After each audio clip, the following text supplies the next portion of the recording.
नमस्कार, मैं रोहित तिवारी। आइए झारखंड सीरीज के अगले वीडियो में सल्तनत काल में झारखंड, इसके पहले वाला वीडियो प्राचीन काल में झारखंड के इतिहास से संबंधित कुछ तथ्य हमने आपको बताए। अभी इस बार जो है हम सल्तनत काल में झारखंड में क्या कुछ हो रहा है क्या नहीं हो रहा है इस पर आपसे चर्चा करेंगे। देखिए, पूरा जो मध्यकाल है, वास्तव में पूरा जो मध्यकाल है, इस मध्यकाल को 3 भाग में बांट दिया जाता है, या पहले आप एक काम करिए, इसको 2 ही भाग में बांटा जाता है। एक को कहा जाता है पूर्व मध्यकाल, पूर्व मध्यकाल, और एक को कहा जाता है मध्यकाल दोबारा से। ठीक है,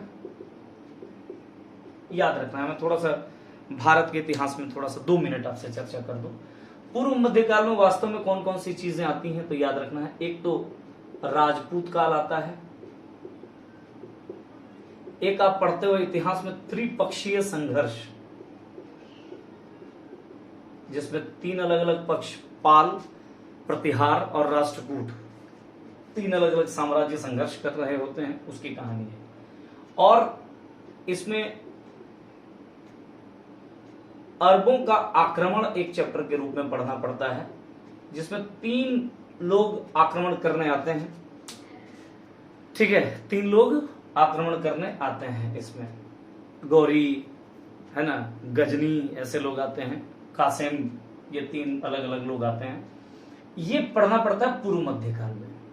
और जो ये मोटा मोटी मान के चलिए ना कि 750 से लेकर के 1206 ईस्वी तक का दौर है, या 1200 ईस्वी तक का दौर है, इसको आप पूर्व मध्यकाल के दायरे में रखते हैं। और इस पूर्व मध्यकालीन साहित्य में झारखंड क्षेत्र के लिए जिस टर्म का इस्तेमाल किया गया है उसको आप कहते हो कलिंद देश। क्या बोलते हो? कलिंद देश। इसी समय आपको कई सारे मिलेंगे, चंद्रबरदाई मिलेंगे, पृथ्वीराज रासो मिलेगा, वगैरह वगैरह सारी चीजें। राजपूत काल में फिर आपको तराइन प्रथम, तराइन द्वितीय, ये सब युद्ध मिलेंगे आपको इसी दौर में। ठीक है, यही वो दौर है जब आपको मिल जाएंगे जयचंद मिलेगा, एक राजपूत शासक, पृथ्वीराज चौहान मिल जाएंगे, ऐसे लोग मिलेंगे, यही वो दौर है। मध्यकाल जिसको आप कह रहे हो, इसको अब आगे 2 भाग में और बांट दिया जाता है। एक को आप कहते हो सल्तनत काल, दिल्ली सल्तनत का काल, और एक को आप कहते हो मुगल काल। राइट, 2 काल। दिल्ली सल्तनत के काल को लगभग मान के चलिए 1206 में गुलाम वंश की शुरुआत से लेकर के 1526 ईस्वी तक का दौर को सल्तनत का काल कहा गया। और 1526 से लेकर के मोटा मोटी मान के चलिए कि पूरे अगर ले ले तो 1857 ईस्वी तक, जब 1858 में पहली बार मुगल जो बादशाह का पद है उसको समाप्त कर दिया गया, वहां तक के काल को मुगल काल कहा जाता है। यह स्ट्रक्चर है मध्यकालीन इतिहास का। This is the proper structure of the medieval history of India. Right, तो हमें जो पढ़ना है, देखिए इसमें कोई विशेष तथ्य आपके सामने नहीं नजर आएंगे, बस यही है कि पूर्व मध्यकालीन साहित्य में इसको कलिंद देश वगैरह कहा गया है। अब हम लोग आते हैं सल्तनत काल में झारखंड, इस सेक्शन में। ठीक है, अब सल्तनत काल में भी अगर आप जाओगे ना तो दिल्ली सल्तनत में कई अलग अलग आपको सत्ताएं मिलेंगी। जरा सा आइए, ठीक है, तो दिल्ली सल्तनत के बारे में अगर आप बात करो तो इसमें सबसे पहले जो राजवंश सत्ता में आई, जिसको गुलाम या मामलुक वंश कहते हैं। क्या कहते हैं? तो पहली बार जो सत्ता में आई उसको गुलाम वंश कहते हैं। इसी को याद रखिएगा, मामलुक वंश भी कहते हैं। गुलाम वंश के बाद आता है खिलजी। कौन आता है? खिलजी। खिलजी के बाद आता है तुगलक, और तुगलक के बाद आता है सैयद, और सैयद के बाद अंतिम दिल्ली सल्तनत का जो है वो है लोधी। और बाद में बाबर और इब्राहिम लोधी के बीच में पानीपत की पहली लड़ाई होती है, और उस लड़ाई में बाबर जीत करके मुगल साम्राज्य की स्थापना कर देते हैं दिल्ली सल्तनत के स्थान पर। ये मोटा मोटी एक आइडिया मैं दे रहा हूं, ऐसा बहुत डिटेल जाने की जरूरत नहीं है। सवाल जहां तक गुलाम वंश के बारे में बात है, तो गुलाम वंश में कोई बहुत मतलब ऐसी चीज आपको नहीं मिलेगा जो कि आपको याद रखना है या जानना है। समझ आ रही बात ना? क्या समझे? ठीक है, हाँ, एक गुलाम बख्तियार खिलजी थे। एक गुलाम कौन थे? बख्तियार खिलजी। और बख्तियार खिलजी ने क्या किया था कि बिहार बंगाल का जो इलाका है उस पर आक्रमण करने के लिए, उस पर नियंत्रण स्थापित करने के लिए उन्हें भेजा गया था। और बख्तियार खिलजी ने क्या किया है कि जैसे जब वो नादिया आक्रमण कर रहे हैं, है ना, मैं भी बता रहा हूं, जस्ट इसको एक काम करते हैं, इसको मैं यहां से मिटाता हूं और अब आते हैं अपने टॉपिक पे कि सल्तनत काल में झारखंड की स्थिति क्या है ना। चलिए 1206 आपको हमने क्या बताया, 1206 में गुलाम वंश की स्थापना होती है। 1206 में सबसे पहले याद रखिएगा बख्तियार खिलजी नामक एक दास या एक गुलाम, जिसको बंगाल और बिहार के क्षेत्र में नियंत्रण स्थापित करने के लिए कहा गया था, एक गुलाम कुतुबुद्दीन ऐबक भी थे। ये जितने भी गुलाम है वो किसके गुलाम है जी,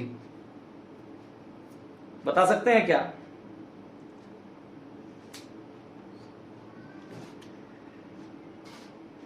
तो ये गौरी के गुलाम है, ठीक है ना, तो याद रखिएगा। तो बख्तियार खिलजी जो हैं वो 1206 में बंगाल के नादिया आक्रमण के दौरान, याद रखिएगा नादिया आक्रमण, पहला पॉइंट लिखते जाना है, बंगाल में जो नादिया आक्रमण कर गया था उस दौरान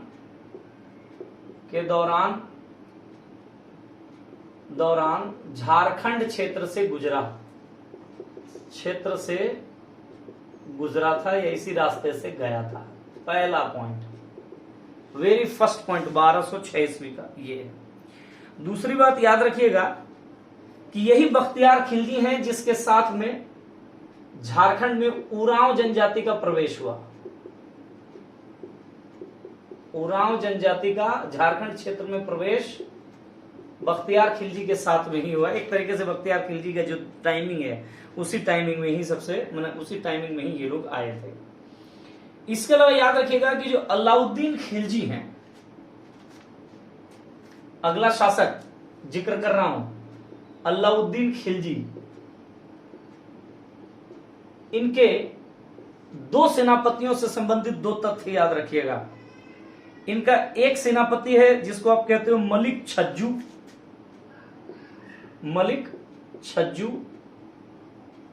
और एक सेनापति है जिसको आप कहते हो मलिक काफुर, है ना। तो मलिक छज्जू जो भाई साहब हैं, इनको भेजा गया था 1310 ईस्वी में, इन्हें 1310 ईस्वी में नागवंशी राज्य पर आक्रमण करने हेतु भेजा गया था। आक्रमण हेतु अलाउद्दीन खिलजी ने भेजा था। समझ में आई मेरी बात?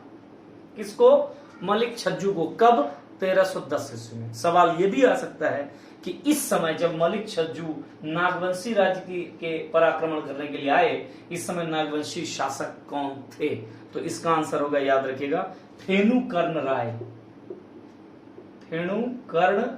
और ये याद रखिएगा, ये फेनुकर्ण का राज था, एक फेनुकर्ण, याद रखिएगा। और एक बात और फैक्ट फेनुकर्ण के बारे में याद रखिएगा, यह नागवंश का सबसे लंबे समय तक शासन करने वाला राजा था। एक तो तथ्य ये याद रखना है। दूसरा तथ्य याद रखना है कि तेलंगाना राज्य जो है पर जो आक्रमण है, मतलब तेलंगाना जब गया था, तेलंगाना अपना अभियान जब किया था तो झारखंड से होकर के गया था। कौन? मलिक काफुर। ये दो पॉइंट अलाउद्दीन खिलजी के बारे में रट लीजिए, लिख लीजिए एकदम। कुछ एक्स्ट्रा इधर उधर काम नहीं करना, बस इतना जो बता दे रहा हूं वो करते चले जाइए। इसके बाद चलिए आइए तुगलक वंश में। इसके बाद किसमें आ जाइए? तुगलकों में। एकदम जितना बता रहा हूं नोट डाउन करके उसको लिख लिया करिएगा, ठीक है। फिर आप आ जाइए किसमें? तुगलकों की कहानी अगर आप बात करें तुगलक वंश में, तो तुगलक वंश में याद रखिएगा गयासुद्दीन तुगलक, जोना खान जिसको बोलते थे, ये तुगलक वंश के संस्थापक रहे। और इनके टाइम में 29 बार मंगोल आक्रमण भी हुआ, ये सब आप लोग पढ़े होंगे।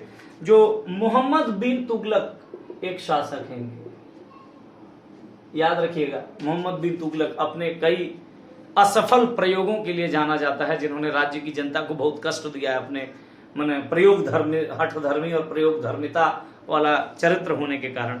बाद में एक इतिहासकार बर्नी ने ये लिखा है, जब ये मरते हैं, जब इनकी मृत्यु होती है, कि अंततः प्रजा को राजा से और राजा को प्रजा से मुक्ति मिली। सोच लीजिए, यही वो मोहम्मद बिन तुगलक हैं।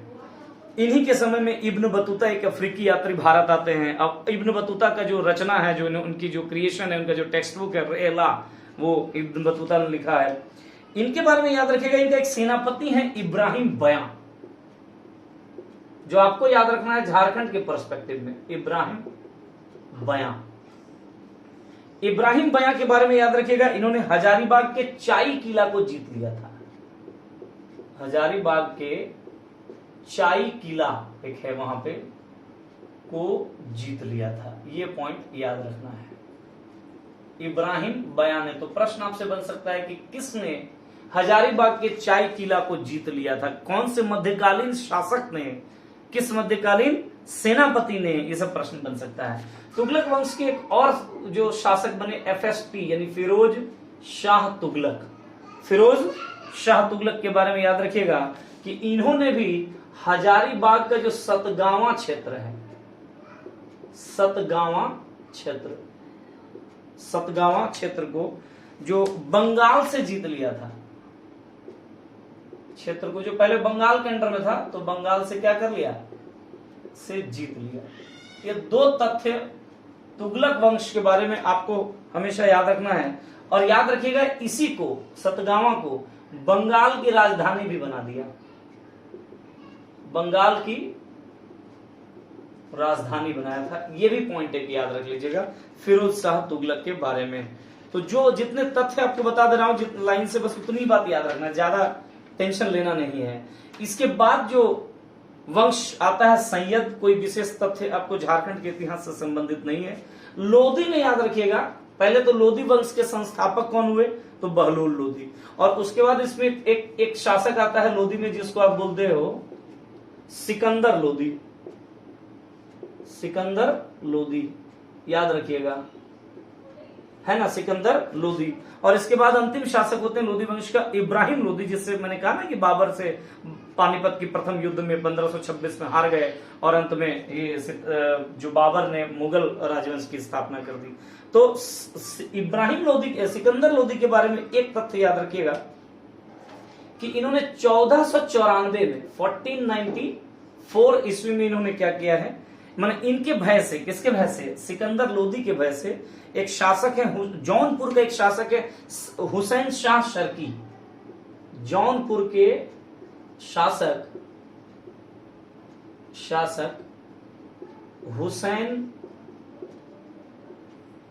हुसैन शाह शर्की, है ना, ये क्या किए हैं, शर्की क्या कर रहे हैं, हुसैन शाह शर्की क्या कर रहे हैं, भाग रहे हैं इसके डर से, सिकंदर लोधी के डर से। और भाग करके इन्होंने झारखंड में ही साहेबगंज में शरण लिया था। तो ये एक प्रश्न, शरण लिया था।